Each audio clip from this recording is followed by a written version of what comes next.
और यूक्रेन के बीच में जारी लड़ाई खत्म होने का नाम नहीं ले रही है। अमेरिका के राष्ट्रपति डोनाल्ड ट्रंप लगातार इस युद्ध को रुकवाने की कोशिश कर रहे हैं, लेकिन उनकी कोशिशें कामयाब होती नजर नहीं आ रही है। और अब तो ये लड़ाई इस कदर पहुंच गई है कि रूसी राष्ट्रपति व्लादिमीर पुतिन ने एक बार फिर से यूक्रेन को बड़ी चेतावनी दी थी। ये चेतावनी न सिर्फ यूक्रेन के लिए बड़ा खतरा है, बल्कि इससे डोनाल्ड ट्रंप के पसीने छूटने तय माने जा रहे हैं। पुतिन ने गुस्से में आकर कहा है कि अगर शांति वार्ता मॉस्को की शर्तों को पूरा करने में नाकाम रहती है, तो रूस यूक्रेन में अपना इलाकाई कंट्रोल बढ़ा सकता है। यानी कि साफ है कि अब रूस यूक्रेन की जमीन पर धड़ाधड़ कब्जा करेगा। रूस के राष्ट्रपति के इस बयान से साफ होता है कि अगर कूटनीतिक कोशिशें रुकती है, तो रूस मिलिट्री फोर्स पर भरोसे के लिए तैयार है। आपको बता दें कि रूस के राष्ट्रपति ने एक सालाना मीटिंग के दौरान ये सारी बातें कही हैं।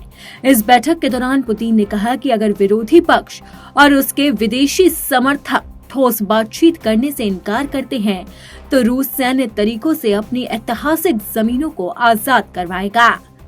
पुतिन ने इस बयान के अंदर न सिर्फ यूक्रेन को धमकी दी, बल्कि उन्होंने विदेशी समर्थकों का जो नाम लिया है, वो साफ तौर पर इशारा करता है कि वो अमेरिका को भी बड़ी धमकी दे रहे हैं। आपको बता दें कि पुतिन की ये टिप्पणी फरवरी 2022 में यूक्रेन के साथ शुरू हुए युद्ध को खत्म करने के लिए नए सिरे से शुरू हो रही अंतर्राष्ट्रीय कोशिशों के बीच आई है। अमेरिकी राष्ट्रपति डोनाल्ड ट्रंप ने कहा कि बर्लिन में उच्च स्तरीय बातचीत के बाद समझौता पहले से कहीं ज्यादा करीब है। हालांकि बड़े मतभेद अब भी अनसुलझे हैं।